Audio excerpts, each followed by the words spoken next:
મિત્રો, ઘણા સમય પહેલાં હિમાલયની તળેટીમાં એક પ્રાચીન આશ્રમ હતો, જ્યાં મહાન ઋષિ કશ્યપ પોતાના શિષ્યોને આત્મા, કર્મ અને જીવનના રહસ્યો શીખવતા હતા.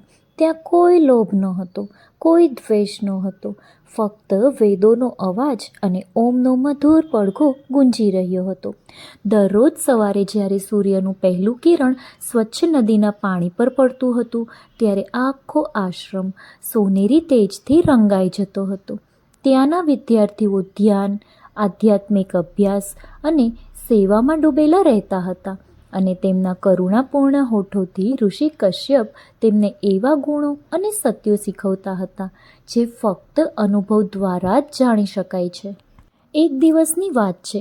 એક યુવાન શિષ્ય આશ્રમમાં પહોંચ્યો. તે ખૂબ જ નમ્ર હતો, પરંતુ તેના મનમાં ઘણા પ્રશ્નો અને થોડી અસ્વસ્થતા હતી. તેણે ઋષિના ચરણોમાં પ્રણામ કરી અને કહ્યું, ગુરુદેવ, મેં મારા જીવનમાં ક્યારેય કોઈને નુકસાન પહોંચાડ્યું નથી, ક્યારેય છેતરપિંડી કે અન્યાય કર્યો નથી, છતાં મારું જીવન દુઃખથી ભરેલું છે. આવું કેમ છે? ક્યારેક નાણાકીય કટોકટી, ક્યારેક પ્રિયજનોથી અલગ થવું. શું આ પણ ભગવાનની ઈચ્છા છે કે પછી મારા કોઈ અજાણતા થયેલા કર્મનું પરિણામ? તેમના શબ્દો સાંભળીને ઋષિ કશ્યપ હસ્યા. તેમની આંખોમાં કરુણા હતી અને તેમના અવાજમાં એવી ઊંડાઈ હતી જે ફક્ત અનુભવી આત્મા પાસે જ હોય છે.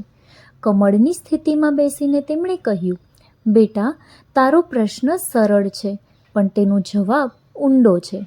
એટલો ઊંડો છે કે જ્યાં સુધી તું આત્માના રહસ્યને સમજીશ નહીં, ત્યાં સુધી તું કર્મનો અર્થ સમજી શકશે નહીં. તેથી આજે હું તને તારા પોતાના કર્મ અને તારા પોતાના જન્મ વિશે એક વાર્તા કહીશ. ઋષિ કશ્યપની વાત સાંભળ્યા પછી શિષ્યએ નમ્ર સ્વરે કહ્યું, ગુરુદેવ, મને ઘણીવાર વિચાર આવ્યો છે કે જ્યારે હું કોઈને નુકસાન કરતો નથી, છેતરતો નથી કે પાપ કરતો નથી, ત્યારે પણ મને જીવનમાં દુઃખ, નુકસાન અને નિષ્ફળતા કેમ અનુભવાય છે? ક્યારેક એવું લાગે છે કે ભગવાન મારાથી ગુસ્સે છે. થોડી વારના મૌન પછી જ્યારે ફક્ત પવનનો ગડગડાટ સંભળાયો, ત્યારે ઋષિ કશ્યપે હળવા સ્મિત સાથે કહ્યું, બેટા, આ પ્રશ્ન દરેક માનવ જીવનમાં કોઈને કોઈ સમયે ઉદ્ભવે છે, પરંતુ જે તેનો જવાબ સમજે છે તે જ જીવનનું રહસ્ય શોધે છે. તમે કહો છો કે તમે કોઈને નુકસાન પહોંચાડ્યું નથી, પણ શું તમે જાણો છો કે તમે આ એકલા જીવનમાં શું કર્યું? શું તમને તમારા પાછલા જન્મો યાદ છે? આ સાંભળીને શિષ્ય થોડો ચોંકી ગયો અને બોલ્યો, ના ગુરુદેવ, મને મારા બાળપણની વાતો જ અસ્પષ્ટ રીતે યાદ છે, તો હું મારા ભૂતકાળના જીવનની વાતો કેવી રીતે યાદ રાખી શકું? ઋષિ કશ્યપે જવાબ આપ્યો, આ રહસ્ય છે દીકરા. માણસો પોતાના કાર્યો ભૂલી જાય છે, પણ પ્રકૃતિ ક્યારેય ભૂલતી નથી. દરેક ક્રિયા, ભલે સારી હોય કે ખરાબ, પ્રકૃતિના સૂક્ષ્મ તંતુઓમાં અંકિત છે. જ્યારે તમે એક શરીર છોડીને બીજા શરીરને ધારણ કરો છો, ત્યારે તમારા કાર્યોના બીજ તમારી સાથે જાય છે. જેમ ખેડૂત બીજ વાવે છે અને તેને છોડે છે, તે બીજ જમીનમાં રહે છે અને યોગ્ય સમયે અંકુરિત થાય છે. તેવી જ રીતે તમારા કાર્યો પણ યોગ્ય સમયે ફળ આપે છે. શિષ્યએ ચિંતાતુર સ્વરે કહ્યું, તો ગુરુદેવ, શું મારું વર્તમાન દુઃખ કોઈ ભૂતકાળના જીવનનું પરિણામ છે? ઋષિ કશ્યપે ગંભીરતાથી કહ્યું, હા બેટા, દરેક દુઃખ અને દરેક સુખ કોઈ ક્રિયાનું પરિણામ છે. કંઈ પણ આકસ્મિક રીતે થતું નથી. જેમ તળાવમાં પથ્થર ફેંકવાથી લહેરો ઉદ્ભવે છે, તેવી જ રીતે દરેક ક્રિયા પોતાની અસર છોડી જાય છે. ક્યારેક આ તરંગો તરત જ પાછા ફરે છે અને ક્યારેક લાંબા સમય પછી. શિષ્યએ પૂછ્યું, પણ ગુરુદેવ, જો બધું કર્મો દ્વારા નક્કી થાય છે, તો શું માણસને કંઈ કરવાની સ્વતંત્રતા નથી? શું બધું પૂર્વ નિર્ધારિત છે? શિષ્યના પ્રશ્ન પર ઋષિ કશ્યપે હસીને કહ્યું, બેટા, આ સૌથી મોટી ગેરસમજ છે. ભાગ્ય પહેલાંથી જ લખાયેલું છે કે ભાગ્ય તમારા કાર્યો દ્વારા નક્કી થાય છે. હવે સમજો, ભગવાને તમને બે વસ્તુઓ આપી છે, સ્મૃતિ અને શાણપણ. સ્મૃતિ દ્વારા તમે તમારા અનુભવોમાંથી શીખી શકો છો અને શાણપણ દ્વારા તમે તમારા કાર્યો બદલી શકો છો. જો બધું પૂર્વ નિર્ધારિત હોત તો ધ્યાન, પ્રાર્થના આવા ધર્મનો કોઈ અર્થ ન હોત. કર્મ ભાગ્યને આકાર આપે છે અને યોગ્ય કાર્યો તમારા ભવિષ્યને આકાર આપી શકે છે. આ સાંભળીને શિષ્યએ આશ્ચર્યથી પૂછ્યું, તો શું હું મારા કર્મો દ્વારા મારું ભાગ્ય બદલી શકું છું ગુરુદેવ? ઋષિ કશ્યપે ખાતરીપૂર્વક જવાબ આપ્યો કે ચોક્કસ, પણ ફક્ત તે જ કર્મો જે સભાનપણે કરવામાં આવે છે. દુનિયામાં 3 પ્રકારના કર્મો છે. પહેલું, ઘણા જન્મોમાં સંચિત કર્મો. બીજું છે પ્રારબ્ધ કર્મ, જે આ જન્મમાં ફળ આપી રહ્યું છે. અને ઋષિ કર્મ, જે તમે હમણાં કરી રહ્યા છો. સંચિત કર્મ એ બીજ છે, પ્રારબ્ધ એ ફળ છે જે તમે હાલમાં લણી રહ્યા છો. અને ત્રીજું છે ક્રિયામન કર્મ, જે બીજ તમે વાવી રહ્યા છો. શિષ્યએ ધીમે ધીમે સમજતા કહ્યું, ગુરુદેવ, શું આપણે વર્તમાનમાં આપણા નવા કર્મો દ્વારા જૂના કર્મના પરિણામને બદલી શકીએ છીએ? ઋષિ કશ્યપે શાંતિથી જવાબ આપ્યો, બેટા, આપણે ભૂતકાળના કર્મોના પરિણામોને ટાળી શકતા નથી, પરંતુ આપણે તેમની તીવ્રતા ઘટાડી શકીએ છીએ.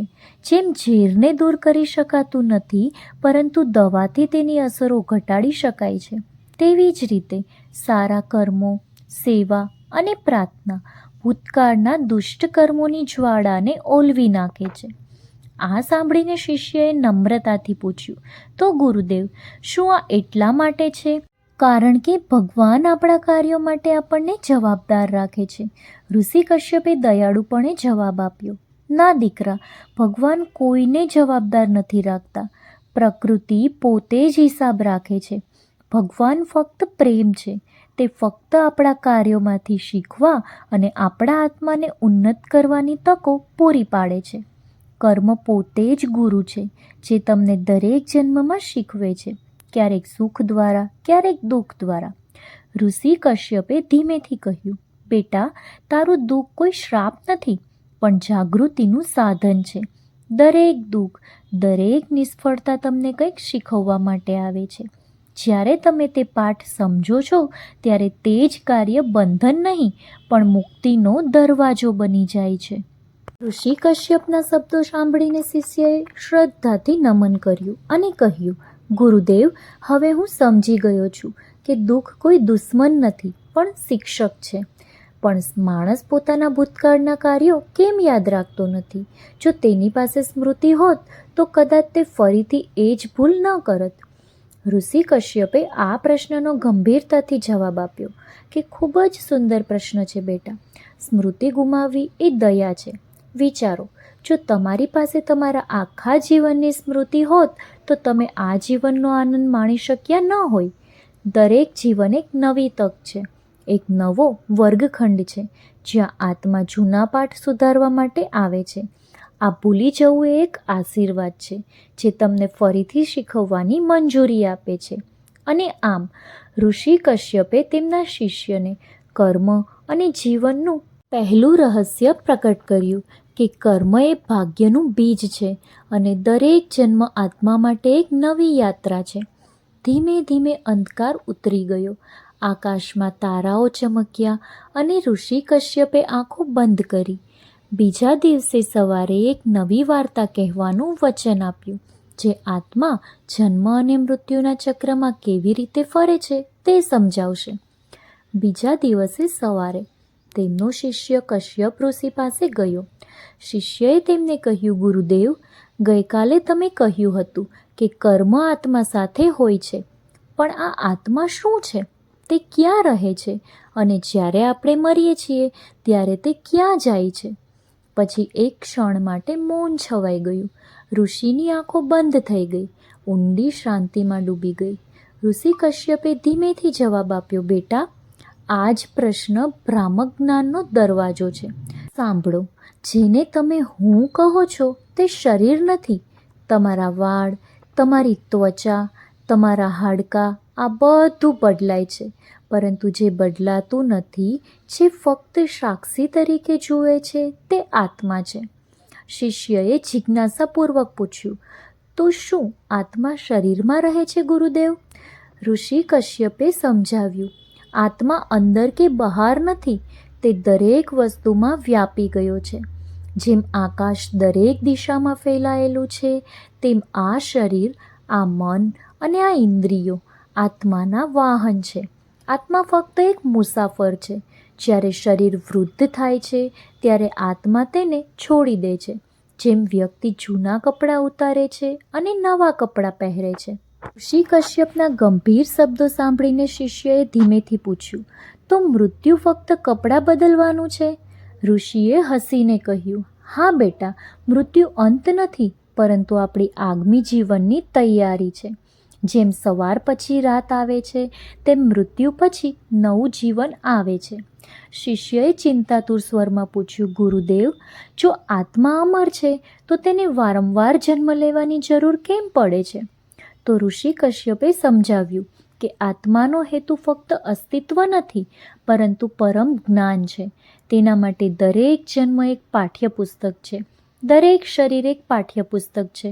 આત્મા અનુભવો દ્વારા તેમનું જ્ઞાન પૂર્ણ કરે છે. ક્યારેક તે રાજા બને છે, ક્યારેક ભિખારી બને છે, ક્યારેક પુરુષ બને છે, ક્યારેક સ્ત્રી બને છે, ક્યારેક તે સુખનો આનંદ માણે છે, ક્યારેક તે દુઃખ સહન કરે છે, જેથી તે જીવનના દરેક પાસાને જાણી શકે. શિષ્યએ પછી પૂછ્યું, તો શું આ ચક્ર અનંત છે ગુરુદેવ? શું આત્મા ક્યારે મુક્તિ પ્રાપ્ત કરતો નથી? ઋષિ કશ્યપે ગંભીર સ્વરમાં કહ્યું, ના બેટા, આ ચક્ર ત્યાં સુધી ચાલુ રહે છે જ્યાં સુધી આત્મા તેના સાચા સ્વભાવને ઓળખે નહીં. જ્યારે આત્માને ખ્યાલ આવે છે કે તે આ શરીર નથી, તે આ નામ નથી, તે શુદ્ધ, શાશ્વત, અનંત ચેતના છે, ત્યારે તે પુનઃજન્મના ચક્રમાંથી મુક્ત થાય છે અને આને મોક્ષ કહેવાય છે. શિષ્યએ પછી ગંભીર સ્વરમાં પૂછ્યું, ગુરુદેવ, શું મોક્ષ ફક્ત ઋષિઓ કે યોગીઓ માટે જ છે? શું સામાન્ય મનુષ્ય પણ તેમને પ્રાપ્ત કરી શકે છે? ઋષિ કશ્યપે જવાબ આપ્યો, બેટા, આત્મામાં કોઈ જ ભેદ નથી. જે કોઈ સત્ય જાણવાની ઝંખના રાખે છે તે માર્ગ શોધી શકે છે. મુક્તિનો માર્ગ કોઈ ધર્મ, જાતિ કે વેશ દ્વારા મોકળો થતો નથી. તે આંતરિક શુદ્ધતા દ્વારા મોકળો થાય છે. જેણે પોતાના કાર્યો શુદ્ધ કર્યા છે, જેણે કોઈના પ્રત્યે કોઈ દ્વેષ રાખ્યો નથી, જેનું હૃદય કરુણા અને સત્યથી ભરેલું છે, તે ધીમે ધીમે પરમ શાંતિ તરફ આગળ વધે છે. શિષ્યએ પૂછ્યું, ગુરુદેવ, તમે કહ્યું હતું કે આત્મા એક નવું શરીર પસંદ કરે છે, તો શું આ આત્મા પોતે નક્કી કરે છે કે તે ક્યાં અને કયા સ્વરૂપમાં જન્મશે? ઋષિ કશ્યપે સમજાવ્યું, આ નિર્ણયો આત્મા નથી લેતો, પરંતુ તેના કર્મ કરે છે. જ્યારે શરીર છોડી દેવામાં આવે છે ત્યારે આત્મા સૂક્ષ્મ સ્વરૂપમાં યમલોકમાં પ્રવાસ કરે છે, જ્યાં તેના કાર્યો નોંધાયેલા છે. અરીસાની જેમ બધી ક્રિયાઓ પ્રદર્શિત થાય છે. પુણ્ય કાર્યો કરનારા આત્માઓ સ્વર્ગીય ક્ષેત્રનો અનુભવ મેળવે છે અને પાપી કાર્યો કરનારાઓ દુઃખ દ્વારા શુદ્ધ થાય છે. જ્યારે તે અનુભવના પરિણામો પૂર્ણ થાય છે ત્યારે આત્મા પૃથ્વી પર પુનઃજન્મ પામે છે, તે જ સ્થાન જ્યાં તેના કર્મોના બીજ વાવ્યા હતા. હવે શિષ્યને ધીમેથી કહ્યું, તો આપણો આગામી જન્મ પણ આપણા વર્તમાન કાર્યો દ્વારા નક્કી થશે? ઋષિ કશ્યપે જવાબ આપ્યો, હા બેટા, એટલે જ કહેવાય છે કે કર્મ એ વ્યક્તિની સાચી સંપત્તિ છે. ધન, ખ્યાતિ અને શરીર બધું જ ક્ષણિક છે, પરંતુ તમારા કર્મ તમારી સાથે રહે છે, જે તમારા આગામી જીવનના સંજોગોને આકાર આપે છે. તેથી જે વ્યક્તિ પોતાના કર્મને સુધારે છે તે તેના ભવિષ્યને સુવર્ણ બનાવે છે. શિષ્યએ પૂછ્યું, ગુરુદેવ, શું આત્માને આ ચક્રમાંથી ઝડપથી મુક્ત કરવાનો કોઈ રસ્તો છે? ઋષિ કશ્યપે શાંતિથી જવાબ આપ્યો, હા, 3 માર્ગો છે: જ્ઞાન, ભક્તિ અને કર્મયોગ. જ્ઞાન યોગમાં આત્મા તેના સાચા સ્વભાવને જાણે છે. ભક્તિ યોગમાં તે કોઈ પણ અપેક્ષા વિના પરમ ચેતનાને પ્રેમ કરે છે. અને કર્મયોગમાં દરેક કાર્ય ભગવાનને અર્પણ તરીકે કરવામાં આવે છે. જે વ્યક્તિ આ 3 માર્ગોમાંથી કોઈ પણ એક પર અડગ રહે છે તે ધીમે ધીમે સંસારના બધા બંધનોમાંથી મુક્ત થાય છે. શિષ્ય ગંભીરતાથી પૂછે છે, ગુરુદેવ, જ્યારે આત્મા આટલો શુદ્ધ અને અમર છે ત્યારે તે પાપ કેવી રીતે કરી શકે છે? ઋષિ કશ્યપે સમજાવ્યું, આત્મા ક્યારેય પાપ કરતો નથી. અહંકાર જ પાપ કરે છે. જ્યારે આત્મા પોતાના સાચા સ્વભાવને ભૂલી જાય છે અને માને છે કે હું આ શરીર છું, હું આ નામ છું, ત્યારે જ તે આસક્તિ, લોભ અને દ્વેષમાં ફસાઈ જાય છે. અજ્ઞાન એ પાપનું કારણ છે અને જાગૃતિ એ પુણ્યનું કારણ છે. જે દિવસે તમે તમારી અંદરના સાક્ષીને ઓળખી લેશો ત્યારે કોઈ પણ પાપ તમને સ્પર્શશે નહીં. થોડીવાર મૌન રહ્યું અને ઋષિ કશ્યપે ધીમેથી કહ્યું, બેટા, મૃત્યુથી ડરશો નહીં, કારણ કે મૃત્યુ ફક્ત એક પરિવર્તન છે. આત્મા ક્યારેય મરતો નથી, તે ફક્ત તેનો માર્ગ બદલે છે. જેમ દીવાની જ્યોત એક વાટથી બીજી વાટમાં જાય છે, તેવી જ રીતે આત્મા પણ એક શરીરમાંથી બીજા શરીરમાં જાય છે. આ રીતે ઋષિ કશ્યપે તેમના શિષ્યને આત્મા અને પુનઃજન્મનું રહસ્ય વિગતવાર સમજાવ્યું. શિષ્યનું મન હવે ભયમુક્ત હતું, કારણ કે તે જાણતો હતો કે મૃત્યુ અંત નથી, પરંતુ આત્માની યાત્રાનો આગળનો તબક્કો છે.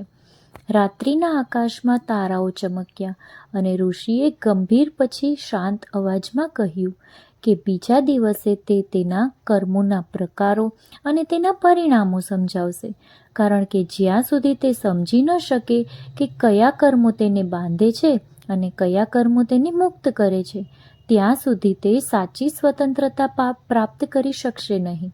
તેમણે સમજાવ્યું કે જ્યારે કોઈ વ્યક્તિ આશ્ચર્ય પામે છે કે તેણે કોઈનું નુકસાન નથી કર્યું છતાં જીવનમાં દુઃખ કેમ છે, ત્યારે તે ફક્ત આ જીવનને જોઈ રહ્યો છે. જ્યારે જીવન ફક્ત આ એક જન્મની વાર્તા નથી. જેમ ઝાડના ફળનું કારણ તેના બીજમાં છુપાયેલું હોય છે, તેવી જ રીતે આપણા વર્તમાન સુખ અને દુઃખનું કારણ આપણા પાછલા જન્મના કર્મોમાં છુપાયેલું હોય છે. શિષ્યએ ચિંતાતુર સ્વરે પૂછ્યું કે શું આનો કોઈ અર્થ એ છે કે તે આજે જે અનુભવી રહ્યો છે તે કોઈ પાછલા જન્મના કર્મનું પરિણામ છે? આ સાંભળીને ઋષિ કશ્યપે હસીને કહ્યું, હા બેટા, આ સાચું છે.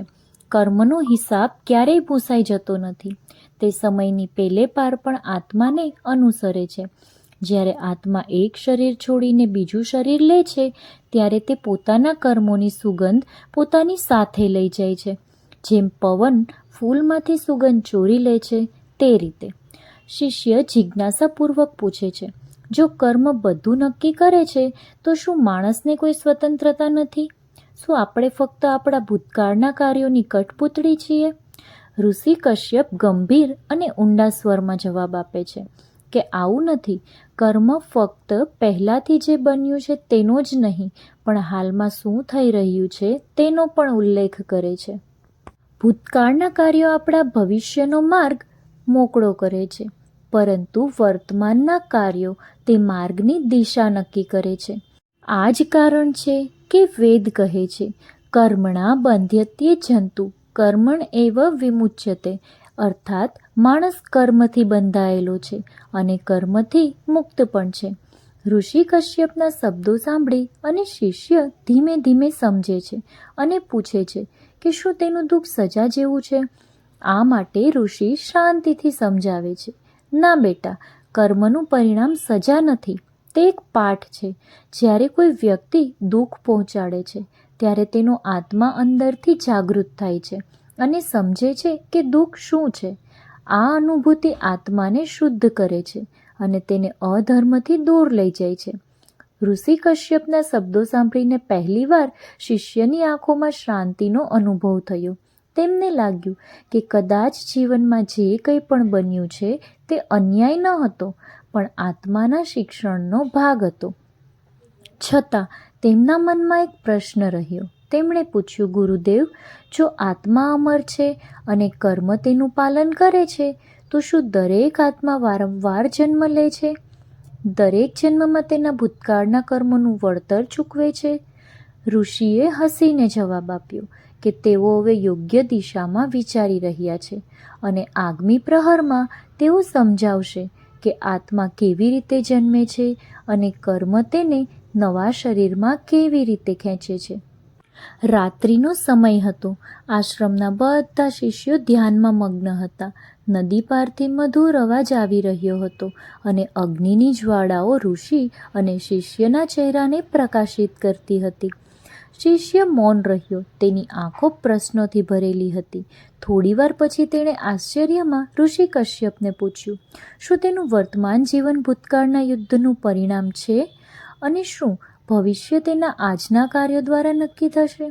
ઋષિ સ્મિત કરે છે અને કહે છે, ચોક્કસ દીકરા, આ કર્મનું ચક્ર છે જેને દુનિયા અસ્તિત્વનું ચક્ર કહે છે. આ ચક્ર જ્યાં સુધી ફરતું રહે છે જ્યાં સુધી આત્મા તેના કાર્યોના બંધનથી મુક્ત ન થાય. શિષ્ય પછી ભાવાત્મક રીતે પૂછે છે, શું આત્મા આ ચક્રમાંથી મુક્ત થઈ શકે છે? ઋષિ કહે છે, હળવા સ્મિત સાથે જવાબ આપે છે, હા બેટા, જ્યારે આત્મા તેના બધા કાર્યોનો ત્યાગ કરે છે ત્યારે હું અને મારુંના અહંકારનો ત્યાગ કરે છે અને ફક્ત ભગવાનને જ કર્તા તરીકે જુએ છે ત્યારે તે મુક્ત બને છે. આ મુક્તિ છે જ્યાં કોઈ જન્મ નથી, કોઈ મૃત્યુ નથી, ફક્ત શાંતિ અને ભગવાનની હાજરી છે. ઋષિના શબ્દોથી પહેલીવાર તેને સમજાયું કે જીવન ફક્ત કાર્યોનો રેકોર્ડ નથી પરંતુ આત્માની અનંત યાત્રા છે. તે ઊંડા ધ્યાનમાં પડી ગયો. તેની આંખો બંધ થઈ ગઈ પરંતુ અંદર એક પ્રકાશ ફૂટ્યો. ધીમે ધીમે રાત પસાર થઈ અને આકાશમાં સવારના પ્રથમ કિરણો દેખાયા. ઋષિ કશ્યપે પોતાના શિષ્ય તરફ કરુણાથી જોયું અને કહ્યું, આજે તમે જ્ઞાનના દ્વાર ખોલી નાખ્યા છે. હવે સમજો કે કાર્ય ફક્ત દુઃખ લાવતા નથી પણ આત્માને પ્રગતિ તરફ પણ દોરી જાય છે. પરંતુ યાદ રાખો, તમારે કર્મોથી ભાગવું જોઈએ નહીં. તમારે સમજણ અને ભક્તિથી તેનું પાલન કરવું જોઈએ. સવાર પડી ગઈ હતી અને આશ્રમમાં પક્ષીઓનો મધુર કિલકિલાટ ગૂંજતો હતો. પરંતુ એક પ્રશ્ન હજુ પણ શિષ્યના મનમાં હતો. એક પ્રશ્ન જે દરેક માનવી પોતાના જીવનના કોઈને કોઈ સમયે વિચારતો હોય છે. તેમણે ધીમા અને ગંભીર અવાજમાં પૂછ્યું, ગુરુદેવ, તમે કહ્યું હતું કે આત્મા અમર છે. તે જન્મે છે અને તેના કર્મો અનુસાર એક નવું શરીર પ્રાપ્ત કરે છે. પરંતુ મૃત્યુ પછી જ્યારે આત્મા શરીર છોડી દે છે ત્યારે તેનું શું થાય છે? તે ક્યાં જાય છે? ઋષિ શાંત સ્મિત સાથે જવાબ આપે છે, બેટા, આ એ જ પ્રશ્ન છે જેણે યુગોથી માનવજાતને મૂંઝવણમાં મૂકી છે. પરંતુ જવાબ સરળ છે. જો તમે જીવનને સમજો છો તો મૃત્યુ પણ સ્પષ્ટ થઈ જાય છે. મૃત્યુ એ અંત નથી, તે ફક્ત એક સ્થળાંતરણ છે. એક શરીરથી બીજા શરીરમાં જવાની યાત્રા છે. શિષ્ય પૂછે છે, ગુરુદેવ, આ કેવા પ્રકારની યાત્રા છે? શું આત્મા તરત જ નવો જન્મ લે છે? ઋષિ ગંભીર સ્વરમાં સમજાવે છે, ના દીકરા, શરીર છોડ્યા પછી આત્મા તરત જ નવો જન્મ લેતો નથી. તે પહેલાં તેના કાર્યો અનુસાર યમલોક અથવા પિતૃલોક નામના અદૃશ્ય ક્ષેત્રમાંથી પસાર થાય છે. ત્યાં તેમના યમના સંદેશાવાહકો આત્માને માર્ગદર્શન આપે છે. જે આત્મા સદાચારી છે તેના માટે આ યાત્રા સરળ છે. જેમ ફૂલની સુગંધ હવામાં વિખેરાઈ જાય છે, પરંતુ જે આત્મા અધર્મમાં સામેલ છે તેના માટે આ માર્ગ અત્યંત મુશ્કેલ છે. ભય, પસ્તાવો અને અંધકારથી ભરેલો છે. પછી શિષ્ય શાંતિથી ઋષિ કશ્યપને પૂછે છે, તો શું યમદૂતો આત્માને સજા કરવા આવે છે? ઋષિ શાંતિથી જવાબ આપે છે, ના દીકરા, તેઓ સજા કરવા માટે નથી પરંતુ આત્માને તેના કર્મનો હિસાબ બતાવવા માટે આવે છે. જેમ વ્યક્તિ પોતાનો ચહેરો અરીસામાં જુએ છે તેમ મૃત્યુ પછી આત્મા તેના બધા કર્મો જુએ છે. દરેક કર્મો, ભલે તે નાનું હોય કે મોટું, તેના પર પ્રકટ થાય છે. આ તે ક્ષણ છે જ્યારે આત્મા સમજે છે કે તે તેના કર્મો જ તેની સાચી ઓળખ છે. ઋષિ કશ્યપની આંખો હવે બંધ હતી, જાણે કે તે અદૃશ્ય દુનિયા જોઈ રહ્યા હોય જેના વિશે તે વાત કરી રહ્યા હતા. ગંભીર સ્વરમાં તેમણે સમજાવ્યું અને ત્યારબાદ યમરાજ આત્માના કર્મનો ન્યાય કરે છે. સદાચારી આત્મા સ્વર્ગમાં જાય છે, જ્યાં તેને તેના સારા કર્મોનું ફળ મળે છે, જ્યાં દેવી પ્રકાશ, સંગીત અને આનંદ છે. જ્યારે તે કર્મોનું ફળ ખતમ થઈ જાય છે, ત્યારે તે આત્મા તેના બાકીના કર્મોના પરિણામોનો અનુભવ કરવા માટે પૃથ્વી પર પુનઃજન્મ લે છે. અને પાપોમાં ડૂબેલો આત્મા નરકમાં જાય છે, જ્યાં તેને તેના અધર્મનો અનુભવ કરાવવામાં આવે છે અને તેની ચેતના શુદ્ધ થાય છે. આ સજા નથી, પણ આત્માના શુદ્ધિકરણની પ્રક્રિયા છે. ઋષિ કશ્યપની વાત સાંભળ્યા પછી શિષ્યએ નરમ અને ધ્રુજતા અવાજમાં પૂછ્યું, તો શું આત્માને આ દુઃખમાંથી બચાવવાનો કોઈ? ઋષિએ નરમ અને કરુણાભર્યા અવાજમાં જવાબ આપ્યો, મારા પુત્ર, જો કોઈ વ્યક્તિ પોતાના જીવનમાં સારા કાર્યો, સત્ય, દાન, ભક્તિ અને સેવાના માર્ગ પર ચાલે છે, તો તેનો આત્મા મૃત્યુ પછી પ્રકાશના માર્ગમાંથી પસાર થાય છે. મૃત્યુ હવે તેના માટે ભયનું કારણ નથી. તેના બદલે તે એક દરવાજો બની જાય છે, જે તેને સાચા ઘર અને ભગવાન તરફ લઈ જાય છે. શિષ્ય હવે મૌન હતો. તેની આંખોમાં આંસુ હતા, પણ તેમાં કોઈ ભય નહોતો. તેના બદલે એક ઊંડી શાંતિ હતી, જાણે કોઈએ તેની અંદરનો અંધકાર દૂર કર્યો હોય. તેણે પોતાના ગુરુદેવના ચરણોમાં પ્રણામ કર્યા અને કહ્યું, ગુરુદેવ, આજે હું સમજી ગયો છું કે મનુષ્યનો ભય ફક્ત અજ્ઞાનનું પરિણામ છે. જે પોતાના કાર્યોમાં શુદ્ધ છે, તેને મૃત્યુ નહીં, પણ ફક્ત મુક્તિ મળે છે. આ સાંભળીને ઋષિ કશ્યપે હસીને કહ્યું, પુત્ર, હવે તું સમજ્યો છે કે કર્મ ફક્ત બંધન નથી, તે મુક્તિનો પ્રવેશ દ્વાર પણ છે. રાત્રિનો 3જો પ્રહર હતો. આશ્રમમાં દીવો બળી રહ્યો હતો અને ઋષિ કશ્યપ ધ્યાનમાં મગ્ન હતા. શિષ્ય તેમના ચરણોમાં બેઠો. તેના મનમાં હવે ભય ટકી રહ્યો નહીં. ફક્ત એક જ પ્રશ્ન બાકી હતો, શું આત્મા ક્યારેય આ ચક્રમાંથી મુક્ત થઈ શકે છે? શિષ્યએ નરમાસથી પૂછ્યું, ગુરુદેવ, જો કર્મ જન્મ અને મૃત્યુનું કારણ છે, તો શું કોઈ રસ્તો છે જેના દ્વારા આત્માને આ કર્મોમાંથી મુક્ત કરી શકાય? ઋષિ કશ્યપે શાંત સ્મિત સાથે જવાબ આપ્યો, પુત્ર, કર્મમાંથી મુક્તિ મુશ્કેલ છે, પણ અશક્ય નથી. જેમ અગ્નિ પોતાને બાળી નાખે છે, તેવી જ રીતે ફક્ત સાચા કાર્યો જ કર્મોના બંધનને બાળી શકે છે. જ્યારે વ્યક્તિ ફળ પ્રત્યે આસક્તિ વિના દરેક કાર્ય કરે છે, ત્યારે તે જ કાર્યો તેને બાંધતા નથી, પરંતુ તેને મુક્ત કરે છે. શિષ્ય જિજ્ઞાસાપૂર્વક પૂછે છે, ગુરુદેવ, શું આનો અર્થ એ છે કે વ્યક્તિ કર્મ કરતી વખતે પણ મુક્તિ મેળવી શકે છે? ઋષિ કશ્યપ જવાબ આપે છે, હા દીકરા, આ કર્મયોગ છે જે ભગવાન શ્રી કૃષ્ણએ ગીતામાં શીખવ્યો હતો. તેમણે કહ્યું, તમારો અધિકાર ફક્ત કર્મ કરવાનો છે, પરિણામો પર નહીં.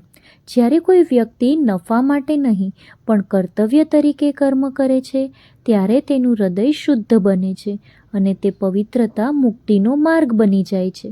શિષ્ય પછી ધીમેથી પૂછે છે, ગુરુદેવ, અને જો કોઈએ પોતાના જીવનમાં પાપ કર્યા હોય, તો શું તેના માટે પણ મુક્તિનો માર્ગ છે? આનો જવાબ ઋષિએ કરુણાભર્યા સ્વરમાં આપ્યો, બેટા, દુનિયામાં એવું કોઈ પાપ નથી જે સાચા પ્રાયશ્ચિતથી ધોઈ ન શકાય. જ્યારે કોઈ આત્મા પોતાના કાર્યોનો સાચો પસ્તાવો કરે છે, દાન આપે છે, મંત્રોનો જાપ કરે છે અને બીજાનું સારું વિચારે છે, ત્યારે અંદરનો અંધકાર ધીમે ધીમે ઓછો થવા લાગે છે. દરેક સારો વિચાર, દરેક નિસ્વાર્થ સેવા, દરેક સત્ય શબ્દ જૂના પાપોને બાળી નાખે છે. આ જ કારણ છે કે વેદ કહે છે, સત્યવદ ધર્મચર, એટલે કે સત્ય બોલો અને ધર્મનું પાલન કરો. કારણ કે આ જ આત્માને પ્રકાશ તરફ દોરી જાય છે. ઋષિ કશ્યપના અવાજમાં હવે કોઈ ઉપદેશ રહ્યો નહીં, ફક્ત કરુણા અને શાંતિ હતી. શિષ્યની આંખોમાં આંસુ આવી ગયા. તેને લાગ્યું કે જાણે તેની અંદરના બધા પ્રશ્નોનું નિરાકરણ થઈ ગયું હોય. તેણે ગુરુદેવના ચરણ સ્પર્શ કર્યા અને કહ્યું, ગુરુદેવ, આજે હું સમજી ગયો છું કે જીવન સજા નથી, તે આત્માની શાળા છે. દરેક જન્મ, દરેક દુઃખ, દરેક આનંદ મને કંઈક શીખવવા માટે છે, અને જ્યારે હું શીખીશ ત્યારે મારે ફરીથી જન્મ લેવાની જરૂર રહેશે નહીં. અને આ રીતે તે દૈવી સંવાદનો અંત આવ્યો. જીવન ફક્ત કર્મોનો હિસાબ નથી, પરંતુ આત્માની શાશ્વત યાત્રા છે. કર્મ બંધન નથી, કર્મ આધ્યાત્મિક અભ્યાસ છે. જીવન કોઈ સજા નથી, તે એક તક છે અને મૃત્યુ એ અંત નથી, તે ફક્ત પરમ સત્ય તરફ પાછા ફરવાનો માર્ગ છે. મિત્રો, આજનો આ મારો વિડીયો તમને કેવો લાગ્યો એ કમેન્ટ કરીને જણાવો. તેમજ મારા વિડીયોઝ જો તમને ગમતા હોય તો લાઈક અને શેર કરી દેજો. અને આવા જ બીજા વિડીયોના નોટિફિકેશન તમને મળી રહે એ માટે મારી ચેનલને જરૂરથી સબસ્ક્રાઈબ કરી લેજો. Thank you for watching.